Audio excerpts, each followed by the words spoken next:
നമസ്കാരം.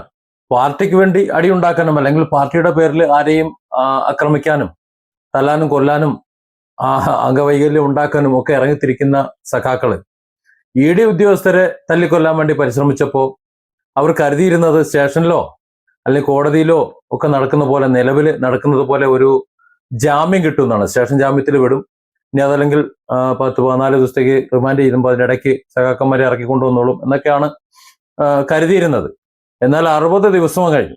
ഈ 60 ദിവസമായിട്ടും എന്ന് പുറത്തിറങ്ങുമെന്നറിയാൻ വയ്യാത്ത ഒരാശങ്കയിൽ വേണ്ടിയില്ലായിരുന്നു എന്ന മട്ടിൽ ഇപ്പോഴും ജയിലിൽ തന്നെയാണ്. നേതാക്കളാകട്ടെ വീട്ടിൽ സുഖമായിട്ട് ഇരുന്ന് രക്ഷിച്ചോളാം ഡാ എന്ന വാക്ക് നൽകി അവിടെ ഇരിക്കുന്നുണ്ട്. പാർട്ടിക്ക് വേണ്ടിയിട്ട് ത്യാഗം ചെയ്തവർക്ക് 60 ദിവസത്തെ ജയിൽ ശിക്ഷ എന്ന് പറഞ്ഞു കഴിഞ്ഞാൽ വീണ്ടും ഒരു ഇതായിരിക്കും. പക്ഷെ ഇപ്പോഴത്തെ സാഹചര്യത്തിൽ നമുക്കറിയാമല്ലോ, സാമ്പത്തിക പ്രതിസന്ധി മറ്റെല്ലാ പ്രതിസന്ധി. ഇത് പറയുമ്പോൾ ഞങ്ങൾക്കില്ലാത്ത ദണ്ണമാണോടെ നിങ്ങൾക്ക് എന്ന് ചോദിക്കും. പക്ഷെ ആ വീട്ടിലെ അവസ്ഥകൾ നേരത്തെയുള്ള വീഡിയോകളിലൊക്കെ ചെല്ലുമ്പോൾ ഈ സാധുക്കളെ ഈ പാവങ്ങളെ പാർട്ടി അടിമകളാക്കി വെച്ചിട്ട് അവരോട് കാണിക്കുമ്പോൾ ഒന്ന് പറഞ്ഞു പോണതാണ്. അല്ലെങ്കിൽ ഈ അടിമക്കൂട്ടങ്ങൾക്കൊരു ബോധ്യം വേണം. പാർട്ടി വേണ്ടെന്നല്ല പറയുന്നത്. പാർട്ടി എന്ത് പറഞ്ഞാലും അങ്ങ് ചെയ്യാൻ നിൽക്കരുത്. അവനവന്റെ കുടുംബം അവനവന്റെ കുട്ടികളെ കാര്യം നോക്കണമല്ലോ. അതിന് വേണ്ടിയിട്ടാണല്ലോ അവനും ജീവിക്കുന്നത്. ഇല്ല പിന്നെ കല്യാണം കഴിക്കരുത്. കല്യാണം കഴിക്കാതെ ഒറ്റത്തടിക്ക് നിൽക്കണം. ഒറ്റത്തടിക്ക് നിന്നിട്ട് പാർട്ടി പോയി തല്ലടാന്ന് പറയുമ്പോൾ തല്ലണം, കൊല്ലടാന്ന് പറയുമ്പോൾ കൊല്ലണം. ഇനി ED അല്ല ഇനി പ്രധാനമന്ത്രി വേണമെങ്കിൽ ആ സമയത്ത് വേണമെങ്കിൽ തല്ലിക്കൊല്ലാൻ അവർക്ക് ഇറങ്ങിത്തിരിക്കാം. ഇറങ്ങിയില്ലെങ്കിലും കുഴപ്പമില്ല, അകത്ത് കിടന്നാലും കുഴപ്പമില്ലല്ലോ. ഇപ്പൊ നല്ല ഭക്ഷണമാണെന്ന് കേട്ട് ജയിലിൽ.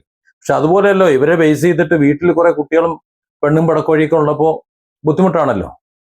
ഏതായാലും താഴെ സഖാക്കള് അടി വാങ്ങി ജയിലിൽ കിടക്കുന്നുണ്ട്. വളരെ ആസൂത്രിതമായ അക്രമമാണ് നേതാക്കന്മാർ അവരെ കൊണ്ട് ചെയ്യിച്ചത്. ടാക്സി അടിച്ച് പൊളിച്ച് ഡ്രൈവറുടെ കണ്ണടിച്ച് പൊട്ടിച്ച് ED ഉദ്യോഗസ്ഥരെ തല്ലിക്കൊല്ലാൻ നോക്കി.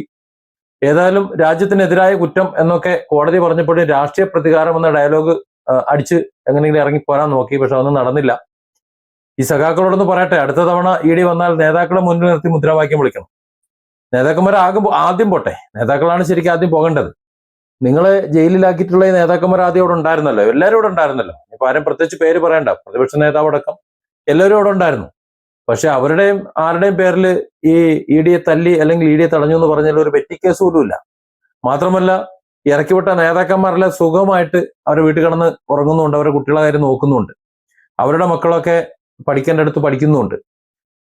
ഇവരാണ് എന്നാണ് ഇത് മനസ്സിലാക്കുന്നത് അറിയാൻ വയ്യ. ഏതായാലും കെടുകിട്ടിയ വക്കീലന്മാരും കൊടികൊട്ടിയ വാദങ്ങളും ഒക്കെ നടത്തി. പക്ഷേ ആ കേസ് അല്പം കേസായതുകൊണ്ട് എന്നിറങ്ങുമെന്നോ യാതൊരു നിവൃത്തിയില്ല. ഹൈക്കോടതിയിലൊക്കെ പോയെന്ന് പറയുന്നതായിട്ട്. പക്ഷെ എവിടെ പോയാലും രക്ഷയൊന്നുമില്ല.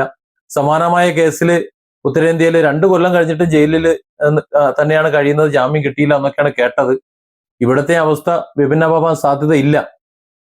ഇനി അതല്ലെങ്കിൽ എന്തെങ്കിലും അത്ഭുതങ്ങൾ സംഭവിക്കണം. ഏതായാലും ഇനി ഇത്തരത്തില് നേതാക്കന്മാർ പറയുന്നത് കേട്ട് ചാടിത്തുള്ളി ഇറങ്ങുമ്പോൾ ഈ അകത്തു പോയവര് അവരെന്തായാലും ഒരു നിമിഷം ഒന്ന് ആലോചിക്കും.